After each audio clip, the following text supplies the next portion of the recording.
Қалайсыздар достар? Бүгін мен сіздерге жалпы қарапайым воронка мен автоворонканың жалпы қандай ерекшеліктері бар, оларды қалай құрастыру керек, және де олардың қандай бір-бірінен артықшылықтары мен кемшіліктері туралы айтып беретін боламын.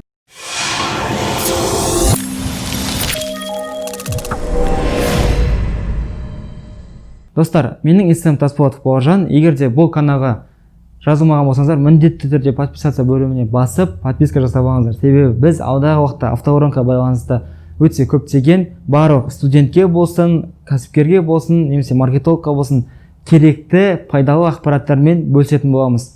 Ой болса кеттік. Бізде достар, интернет маркетингте жалпы кез келген жерде воронка продаж деген түсінік бар. Бізде воронка продаж деген не екендігін барлығын айтып берген болатынмын, оны қалай қолдану керек. Алайда бізде воронканың этаптары бір қабат еске түсірейік. Бұл қалай? Охват, жалпы көрген адамдардың саны, одан кейін қанша адам сіздің жарнамаңыздан қанша адам қызықты, қанша адам сізге подписчик ретінде қалды, қанша адам заявка қалдырды, қанша адам сізге нақты клиент болды. Бұның барлығы осы воронкамен есептеледі. Воронка не үшін воронка деп аталады? Себебі ең басындағы барлық жарнаманы көрген адамдардан соңғы сатып алған адамдардың саны бірнеше есе аз болады, және де егер де көз алдарыңызға елестетсеңіздер, әрбір этаптан өткен сайын адамдардың саны азаюының салдарынан бізде воронка ретінде қалыптасқан бұл түсінік. Енді қараңыз, осы воронка продаж жалпы аналитикасы бұның барлығын жасай алатын болсаңыздар, демек сіздер интернет маркетолог ретінде жұмыс жасай аласыздар деген сөз. Енді автоворонканың жалпы воронкадан қандай ерекшелігі бар? Воронка продажда қандай да бір көрсеткіш болады. Мысалға, 1000 адам сізге клик жасады. Яғни жарнамаңызды 100 000 адам көрді, оның 1000 адамы сізге клик жасады. Оның 700 адамы сізге нақты подписчик болды. Яғни өзіңізге сайтқа, немесе өзіңіздің инстаграмыңызға, немесе қандай да бір площадкаға сізге егер де бот болатын болса, бұл ботқа 700 адам подписчик болды. Енді қазір боттың бұдан айырмашылығын түсіндіретін боламын. Келесі, бізде заявка қалдырған адамдардың саны бар. Бұл 100 адам. Және де 100 адамнан 50 адамы сатып алды. Яғни түсіндіргенімде қараңыздар. Сіздерде әрбір этап сайын адамдардың саны мына жерде 300, бұл жерде 600, бұл жерде 50 адам жай ғана сіздің воронкаңыздан шығып қалып жатырды. Яғни түсініп отырсыздар ма? Бірақ та бұл адамдар сіздерге жайдан жай подписчик болған жоқ. Мысалға, мына 600 адам жайдан жай подписчик болған жоқ. Дұрыс қой? Ал мына 50 адам сіздерге жайдан жай өздерінің заявкасын қалдырған жоқ. Енді осы кезде сұрақ пайда болады. Неге бұл адамдар сіздерден сатып алған жоқ? Осы уақытта сіздер білулеріңіз керек. Әрбір сіздерге қызыққан адамдар барлығына сіздер қайтадан ұсыныс жасай аласыздар. Алайда адамдардың саны өте көп, ал компанияда менеджерлердің саны, маркетологтардың саны шектеулі болғандықтан бұл адамдарға көп адамдар мән бермейді. Көп кәсіпкерлер, көп маркетологтар бұл адамдарға мән бермейді. Енді автоворонка осы кезде қалай жұмыс жасайды?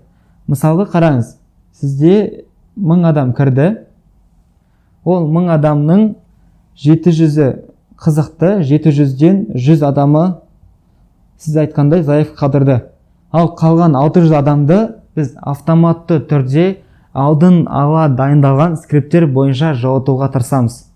Түсіндіре алдым ба? Яғни автоворонканың қарапайым воронкадан ерекшелігі немесе артықшылығы бұл сіздердің қарапайым воронкада әр қадам сайын адамдар шығып қалып, нәтижесінде сіздерде 50 сатып алған адам болатын болса, ал автоворонкада сіздер әрбір шығып қалған 600 адамға тағы да ұсыныс жасайсыздар, нәтижесінде 600 адамның 50 адамы, немесе нәтижесінде 600 адамның тағы да 100 адамы сізге қосымша заявка қалдырады. Енді қараңыз, сіздерде 150 адам пайда болды. Осы 150 адамға сіздер қосымша демек 75, егерде конверсияны 50% есептейтін болсаңыздар, әрбір заявка қалдырғанның 2 адамның біреуін жаба аламын деп есептейтін болсаңыздар, онда сіздерде табыс саны 25 клиентке өсті. Түсіндіре алдым ба?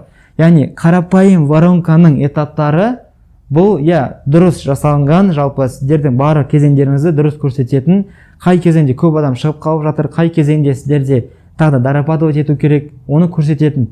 Алайда автоворонка осы доработкаларды, автоворонка осы адамдар мен клиенттерді автоматтандырудың арқасында сіздің орныңызға клиенттермен жұмыс жасап, сіздер үшін сол клиенттерді кері қайтарып отыратын құрал болып табылады.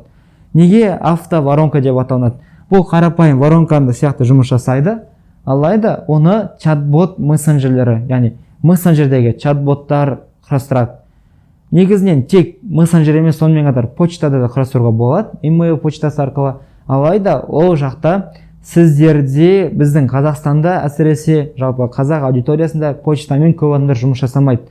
Қазақстанда мысалға 90% адамдар WhatsApp мессенджерін қолданады, ал қалған 10% бұл көп бөлігі, 10%-ның бір 7-8% бұл Телеграмды, қалған бөлігі VK-ны және Facebook'ты қолданады. Және де осы адамдардың, сіздің клиенттеріңіздің көп отыратын, көп қолданатын, әрбір жіберген хабарламаны ашып оқитын жерде сіз клиенттермен жұмыс жасайтын болсаңыз, онда демек сіздердің клиентпен қарым қатынасыңыз жақсарады. Бұл біріншіден.